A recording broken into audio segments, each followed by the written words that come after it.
Saudi Arabia has been hit by massive flash floods. A night of continuous torrential rainfall has flooded streets in Mecca.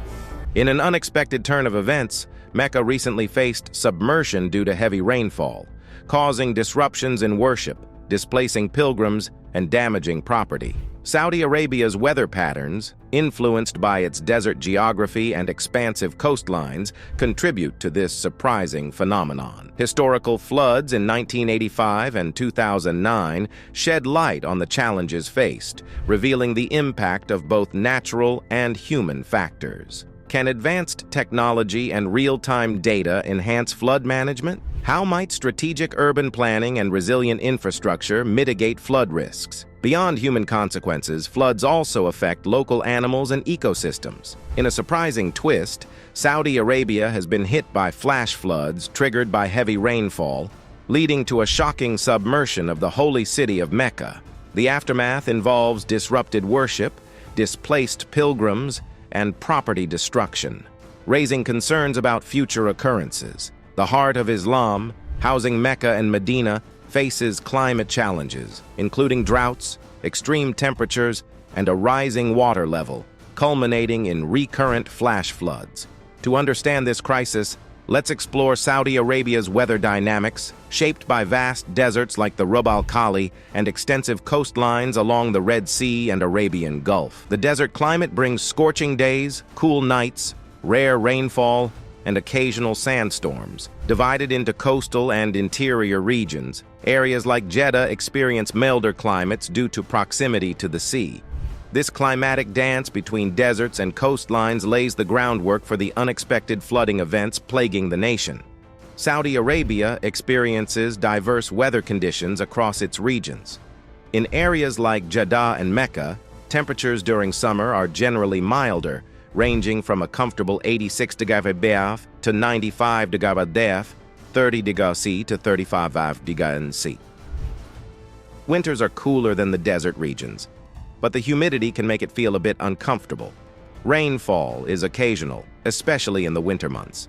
Contrastingly, interior regions such as Riyadh and Al Ula endure harsh desert climates.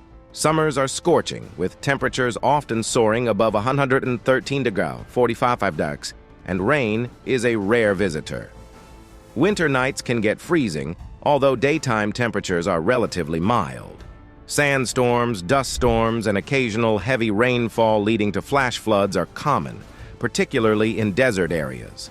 Dust storms, prevalent during the spring and autumn transitional seasons, reduce visibility and make daily activities challenging. These storms are more frequent in the northern and eastern parts of the country. Despite the infrequent rain, when it does occur, it can result in sudden and powerful flash floods. These floods, associated with rapid thunderstorms, pose risks to infrastructure, agriculture, and human settlements, as the arid land struggles to absorb large volumes of water. Saudi Arabia faces the additional challenge of scorching heat waves, which can be detrimental to health. High temperatures and low humidity levels during the hottest months strain energy resources as the demand for cooling systems rises. Recently, the country has witnessed some unusual weather patterns that have captured public attention. Imagine snowfall in the usually warm northwestern parts of Saudi Arabia. Sounds rare, right? These unusual weather events have stirred public discussions, sparking curiosity about the potential impact of global climate change on Saudi Arabia's weather patterns. While we often associate the nation with arid landscapes, the unexpected issue of persistent flooding has taken center stage. Saudi Arabia's coastal regions along the Red Sea to the west and the Arabian Gulf to the east make up a smaller portion of the land compared to the vast arid territories. So, why does flooding occur so frequently? Let's delve into this mystery. But before that, let's explore some historical flood patterns. In November 1985, Saudi Arabia faced a historic flood in its northwestern regions due to heavy rainfall, the worst in half a century. The rain was so intense that streets were submerged over a meter deep, bringing life to a standstill for 3 days. Jeddah and surrounding areas witnessed widespread destruction and loss of life. The drainage systems were overwhelmed, leading to extensive flooding. The impact was devastating, with hundreds of lives lost, thousands of homes damaged or destroyed, and critical infrastructure severely harmed. Fast forward to 2009, another catastrophic flood struck Jeddah. Unusually heavy rainfall led to flash floods, overwhelming the city's infrastructure and causing widespread devastation. These instances highlight the vulnerability of certain areas to flooding, challenging the conventional perception of Saudi Arabia's weather patterns. The unexpected frequency of floods emphasizes the need to understand and address the factors contributing to this phenomenon in a changing climate. Jeddah found itself in a watery predicament when heavy rains overwhelmed the city's unprepared drainage systems. Streets, neighborhoods, and public spaces transformed into flood zones, catching residents and authorities off guard and intensifying the crisis. It wasn't just Mother Nature to blame. Human activities like rapid urbanization and poor planning in Jeddah had tampered with natural water channels, making them ill-equipped to handle the deluge. The 2009 flood, a result of this perfect storm of natural and human factors, was a wake-up call. Fast forward to 2010, and while it wasn't as severe, another flood hit Jeddah, disrupting daily life and causing significant damage. Now, you might be wondering if this is a trend. Spoiler alert, it is. Infrastructure suffered, and a study in the Journal of Water, Resources and Protection revealed that the 2010 flood was triggered by heavy rainfall in Riyadh, causing rivers to burst their banks on May 3rd of that year. The lesson? The interaction of weather, urban development, and drainage issues can create a flood-prone mix, prompting us to rethink and reinforce our cities against unexpected weather twists. In a twist of nature's fury, Jeddah faced a deluge that lasted a mere 45 minutes, yet it unleashed chaos, flooding, and car accidents galore. The following year, the city experienced another water disaster, this time claiming 10 lives with 3 others missing. 3 days of relentless heavy rainfall were to blame, causing widespread floods that wreaked havoc on highways, sidewalks, and structures, covering an area estimated at 400 to 600 square kilometers. What made this event even more heartbreaking was its recurrence, a troubling pattern of flash floods in Jeddah since 2009, extending into 2010 and 2011. In response to this worrisome trend, emergency planning for flash flood responses in Saudi Arabia underwent a systematic review. The aim: to evaluate the effectiveness of emergency plans, focusing on the flash floods in Jeddah in 2009 and 2011 as case studies. The results were eye-opening. For a while, it seemed like the strategy to curb the frequency and impact of flooding was effective, granting the nation some respite. That is until 2015, when very heavy rainfall interrupted this period of relative calm, emphasizing the ongoing challenge of managing and mitigating the impact of unpredictable weather events. In a twist of nature's fury, Jeddah faced a deluge that lasted a mere 45 minutes, yet it unleashed chaos, flooding, and car accidents galore.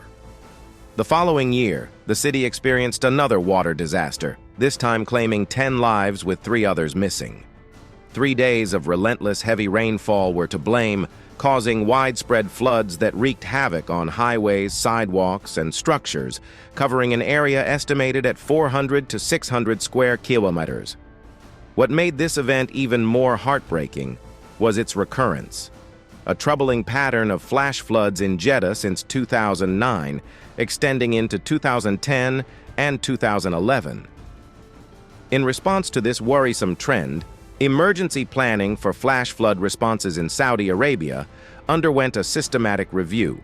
The aim? To evaluate the effectiveness of emergency plans, focusing on the flash floods in Jeddah in 2009 and 2011 as case studies. The results were eye-opening. For a while, it seemed like the strategy to curb the frequency and impact of flooding was effective, granting the nation some respite. That is until 2015, when very heavy rainfall interrupted this period of relative calm, emphasizing the ongoing challenge of managing and mitigating the impact of unpredictable weather events. In an unexpected turn, Saudi Arabia faced a nationwide disaster, unlike previous localized incidents.